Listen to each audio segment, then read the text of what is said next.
जितने भी बच्चे इस साल 9th में आए हैं, उनके लिए एक बहुत ही बड़ी जानकारी है। अगर आप वही पुरानी हिंदी की किताबें या पुराना ग्रामर पढ़ रहे हैं, तो रुक जाओ। सीबीएसई ने इस बार 9th के सिलेबस में बहुत बड़ा बदलाव कर दिया है। आपकी किताबें भी बदल गई है, आपका ग्रामर भी बदल गया है। इस साल 2 नए नाम आए हैं, R1 और R2। अब ये R1 और R2 क्या है, किन-किन बच्चों को कौन-सी किताबें पढ़नी है और आपका नया पेपर कैसा आएगा, इसे लेकर बहुत ही बड़ा बच्चों में कन्फ्यूज़न है।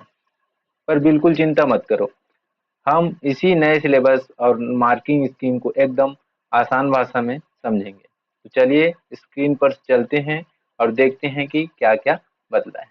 तो आप देख सकते हैं यहाँ पर हम R1 जो कि कक्षा 9वीं के लिए और आपका 2026 और 27 के लिए यहाँ पर चर्चा करेंगे। तो चलिए आगे बढ़ते हैं और समझते हैं एक-एक करके। R1 का हम देखेंगे सबसे पहले,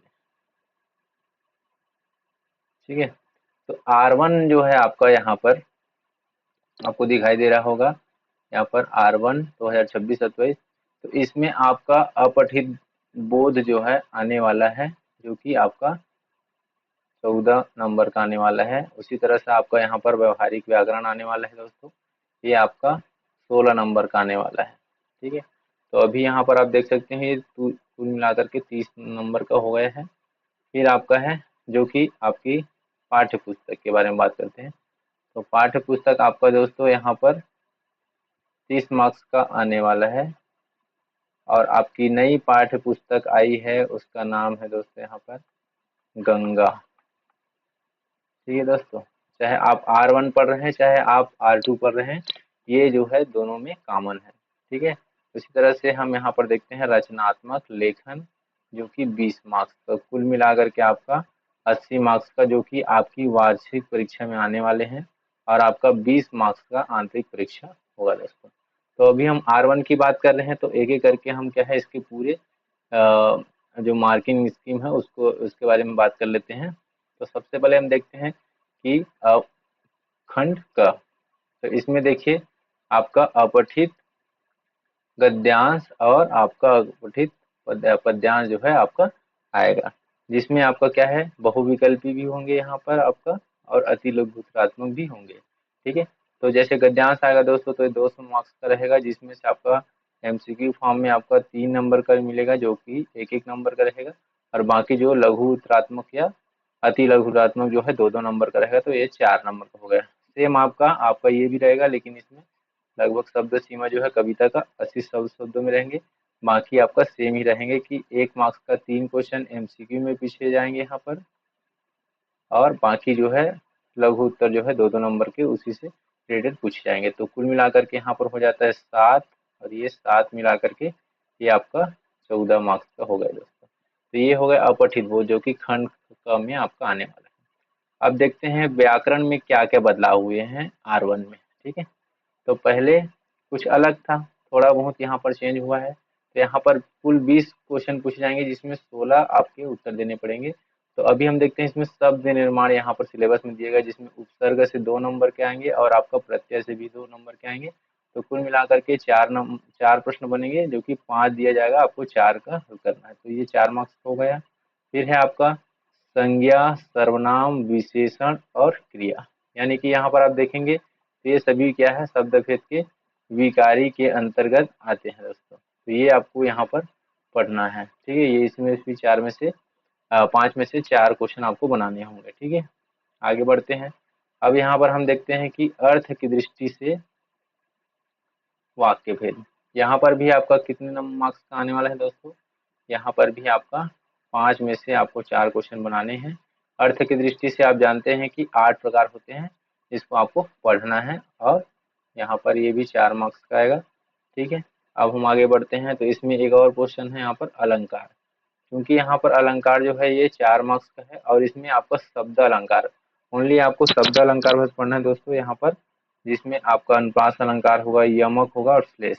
ओनली कितने अलंकार हो गए, 3 अलंकार होंगे, और तीनों अलंकार में से आपको 5 प्रश्न देंगे, जिसमें से आपको 4 प्रश्न हल करने होंगे, ये भी आपका 4 मार्क्स का। तो कुल मिला के 4 और 4, तो 4 चौक 16 हो जाएंगे, मतलब ग्रामर क्वेश्चन आपके 16 मार्क्स के होंगे दोस्तों। ठीक है, अब हम बात करेंगे यहाँ पर पाठ्य पुस्तक, जो कि हमने बता दिया है कि यहाँ आपका पाठ्य पुस्तक का नाम क्या है दोस्तों, गंगा है। जो कि हम किसी अलग वीडियो में हम इसके बारे में बात करेंगे, इसके सिलेबस के बारे में, क्या क्या इसमें दिया गया है।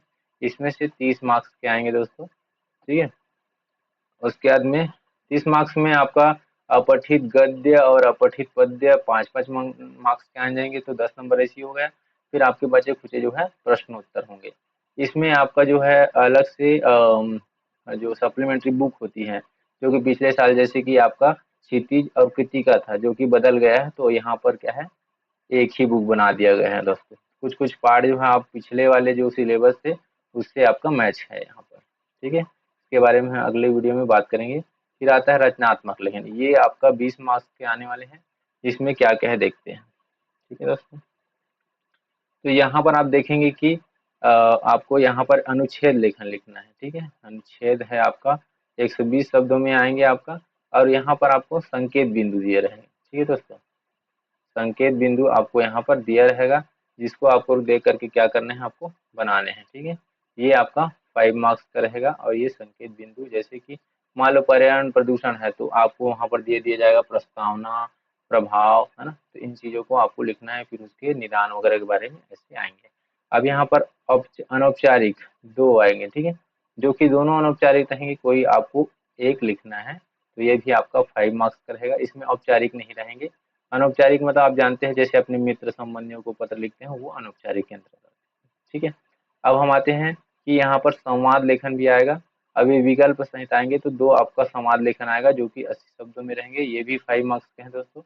ठीक है, तो आपको एक आपको बनाना है 2 में से, सब में आपका अथवा रहेगा, मतलब एक एक आपको दिया रहेगा। ठीक है, फिर यहाँ पर आपका सूचना लेखन आएगा दोस्तों। ठीक है, जो इसमें भी आपका विकल्प रहेगा, और ये आपका भी 80 मार्क्स का रहेगा। शब्दों को ध्यान में रखते हुए आपको लिखना है दोस्तों। तो ये कुल मिलाकर के आपका 20 मार्क्स का हो गया रचनात्मक लेखन। ठीक है, और बाकी हम यहाँ पर चर्चा कर ही चुके हैं कि एनसीईआरटी के द्वारा जो भी है राष्ट्रीय पाठ्यचर्या रूपरेखा 2023 के अनुसार जो है पाठ्य पुस्तक जो भी जारी होगा, जो कि आपका क्या नाम है, गंगा है, इसके अनुसार से आपको पढ़ाई करना है। इसमें 30 मार्क्स का आएगा। तो ये तो हो गया दोस्तों R1 की बात। अब हम चलते हैं R2।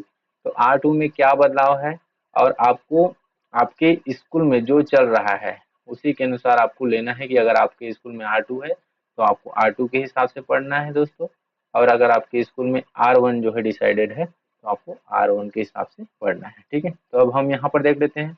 तो सेम R1 के जैसे ही यहाँ पर भी अपठित बोध 14 नंबर का, फिर व्यावहारिक व्याकरण 16 मार्क्स का पाठ्य पुस्तक, जो कि गंगा यहाँ पर मैंने बताया था।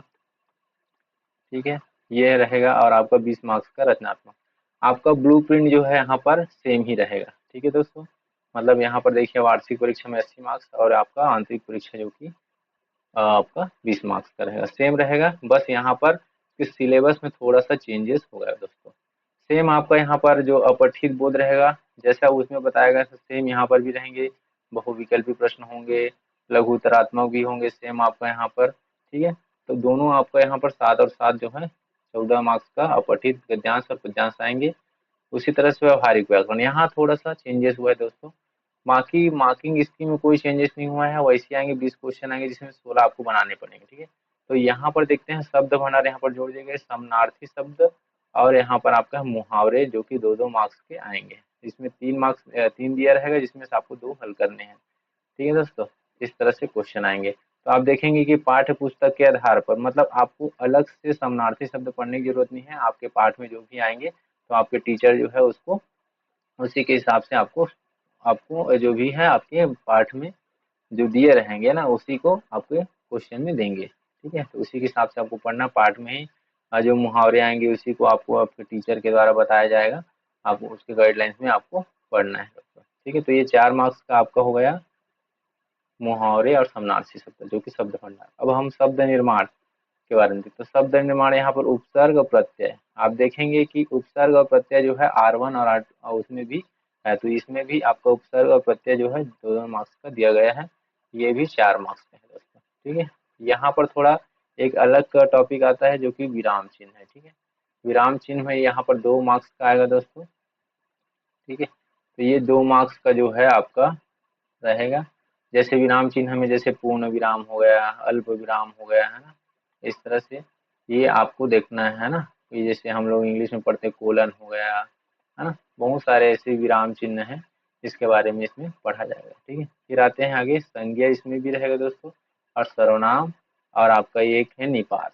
निपात है ना, थोड़ा सा जैसे किसी शब्द को जैसे हम वाक्य में कोई बलपूर्वक बोला जाता है जोर देकर, तो हम उसे निपात कहते हैं। के बारे में हम आगे चर्चा करेंगे जब हम पाठ में पढ़ेंगे। ठीक है, तो इसमें 7 क्वेश्चन आएंगे, जिसमें 6 क्वेश्चन करने होंगे, ये 6 मार्क्स का होगा। ठीक है दोस्तों, अब आता है पाठ्य पुस्तक, जो कि हमने पहले भी बताया था, गंगा आपके पाठ्य पुस्तक का नाम है, जो कि 30 मार्क्स का आएगा। इसके बारे में अलग से चर्चा हम करेंगे, इसके पाठ्यक्रम के बारे में क्या क्या पाठ में दिया गया है। अब हम देखते हैं रचनात्मक लेखन। ठीक है, तो सेम इसमें भी क्या है, रचनात्मक लेखन दिया गया है, लेकिन इसमें थोड़ा सा अंतर है। ठीक है, इसमें भी आपका 100 शब्दों में अनुच्छेद लेखन रहेगा, ये भी 5 मार्क्स का रहेगा। ठीक है, और इसमें भी आपका संकेत बिंदु, तो ये दोनों जो है R1 और R2 में लगभग सेम ही है। ठीक है, ये किस तरह से आएगा, समसामयिक रहेगा, व्यवहारिक जीवन से रिलेटेड जो भी है 3 विषय दिए रहेंगे, जिसमें से आपको एक विषय पर लिखना है। ठीक है, अब यहाँ पर अनौपचारिक ये भी सेम है दोस्तों, जैसे आपका अनौपचारिक जो है पत्र लेखन, इसमें भी 5 मार्क्स का रहेगा। ठीक है, फिर संवाद लेखन, लगभग ये सभी सेम ही है दोस्तों। ठीक है, हाँ, अब देखिए लास्ट में थोड़ा सा चेंज हो गया, दृश्य या घटना के चित्र पर आधारित 80 शब्दों में देना, और कोई विकल्प इसमें नहीं दिया रहेगा। आपको प्रश्न पत्र में कोई दृश्य या चित्र बना दिया जाएगा, उसमें आपको प्रिंट और उसी को दे करके आपको क्या है 80 शब्दों में लेखन कार्य करना है। और ये आपका एनसीईआरटी के द्वारा जो भी पाठ्य पुस्तक है वो आपको देखना है, जो कि आपके नए पाठ्य पुस्तक का नाम है दोस्तों गंगा। तो आई होप कि ये पूरा सिलेबस जो है, नया सिलेबस आपको समझ में आ गया होगा।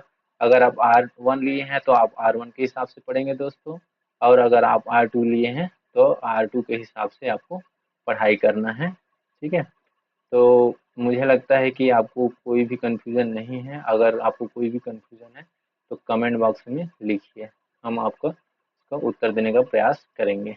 तो बने रहिए, आगे नेक्स्ट वीडियो जब हम आएंगे तो आपको बताया जाएगा किस तरह से आगे भी हम इनके बारे में बात करते जाएंगे कि क्या क्या हमको पढ़ना है, और एक एक टॉपिक के बारे में हम बात करते रहेंगे। तो थैंक यू दोस्तों, मिलते हैं नए वीडियो पर।